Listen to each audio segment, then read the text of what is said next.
वंदे मातरम, जय भारत। भाई राजीव दीक्षित अमर रहे, जय गौ माता। आज का वीडियो गौमूत्र के विषय में। बहुत सारे प्रश्न होते हैं रोगियों के भी और नए विद्यार्थियों के भी कि गौमूत्र क्या है, गौमूत्र के क्या उपयोग हैं और आखिर गौमूत्र में ऐसा क्या है। आधुनिक अगर विज्ञान की बात करें तो गौमूत्र में अब तक 5000 से अधिक प्रकार के तत्वों की खोज आधुनिक विज्ञान कर चुका है। यहाँ तक कि सोने की भी उपस्थिति दर्ज की जा चुकी है।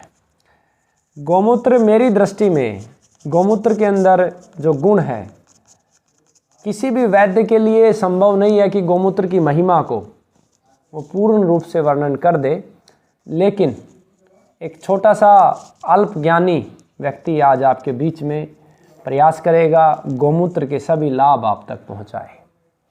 सबसे पहले गौमूत्र और गौमूत्र का अर्क, इसमें समाज को बड़ा भेद करना चाहिए। सबसे सर्वश्रेष्ठ गुणकारी गौमूत्र ही है, ताज़ा लिया हुआ और सूर्य की उपस्थिति में ना, सूर्य निकलने से पहले। सूर्य निकलने के बाद भी अगर आप गौमूत्र लेते हैं वो लाभकारी है, लेकिन कम। दूसरा, अर्क के विषय में, अर्क भी लाभकारी है, लेकिन जो देसी गौमाता का हो और जो बीमार ना हो, जिसका ताज़ा गर्भ धारण ना हो, ताज़ा नए बच्चे को जन्म ना दिया हो, या नए बच्चे को जन्म देने से पहले का जो गौमूत्र लेने के जो नियम हैं, उन नियमों का पालन किया गया हो। लेकिन बड़ी बड़ी कंपनियों का जो गौमूत्र बाजार में है, उसमें इन सब नियमों का पालन अनिवार्य नहीं है कि होगा ही होगा। ये भी नहीं कह सकते कि नहीं होगा, लेकिन संभव नहीं है।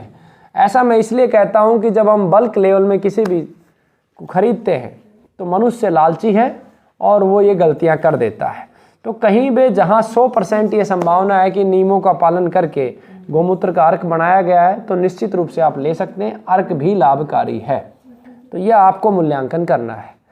अब हम बात करते हैं गौमूत्र के अर्क की लाभ। सबसे पहले गौमूत्र जो है, हमारे शरीर के जो 3 दोषों का वर्णन है, हमारे संपूर्ण शरीर में गौमूत्र काम करता है। त्रिदोष नाशक गौमूत्र होता है, और जब गौमूत्र काली गौमाता का लिया जाता है तो ये त्रिदोष नाशक के साथ साथ तीव्र रक्त शोधक भी हो जाता है। सामान्य गौमाता का गौमूत्र भी रक्त शोधक होता है, लेकिन काली गौमाता का गौमूत्र तीव्र रक्त शोधक होता है। ऐसी परिस्थिति में निश्चित रूप से ये सभी रक्त की बीमारियों में लाभदायक है। अब मैं ऊपर से शुरुआत करूंगा। गौमूत्र का प्रभाव हमारे शरीर में, हमारे मस्तिष्क पे बहुत अच्छे से पड़ता है। डिप्रेशन में भी ये लाभकारी है और हमारी रोग प्रतिरोधक क्षमता भी बढ़ाता है। जब रोग प्रतिरोधक क्षमता बढ़ेगी तो निश्चित रूप से मस्तिष्क को भी लाभ होगा। फिर हम आते हैं नीचे के रोगों में। गले के सभी रोगों में, खांसी, जुखाम, बुखार, सभी में लाभकारी है, हितकर है। फिर श्वास तंत्र के जो रोग हैं, जैसे टीबी है, बहुत अद्भुत परिणाम है।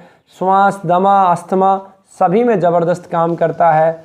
उसके बाद पेट के जितने भी रोग हैं उनमें ये बहुत अच्छे से हमारा दस्त को गौमूत्र रोक देता है। जिनको कब्जी है उनकी कब्जी को ठीक कर देता है।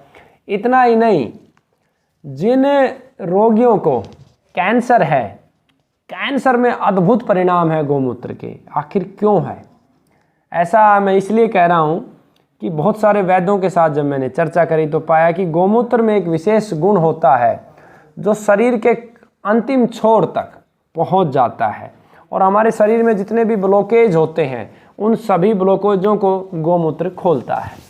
इसके बाद कैंसर में, सभी प्रकार के कैंसरों पे ये काम करता है।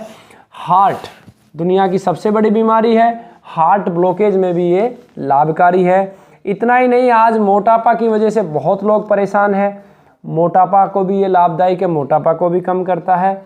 इतना ही नहीं, जिन लोगों को त्वचा संबंधित रोग हैं, स्किन की जो प्रॉब्लम है, उनमें सभी में लाभकारी है। लीवर की समस्याओं को ठीक करता है, पीलिया को ठीक करता है गौमूत्र, और जिन लोगों का बीपी लो रहता है उसको भी ठीक करता है, हाई को भी ठीक करता है। लगभग शरीर की सभी बीमारियों में गौमूत्र काम करता है। अगली वीडियो में हम आपको बताएंगे कि किस औषधि के साथ गौमूत्र को आपको लेना है और कैसे लेना है, वंदे मातरम, जय भारत। भाई राजीव दीक्षित अमर रहे।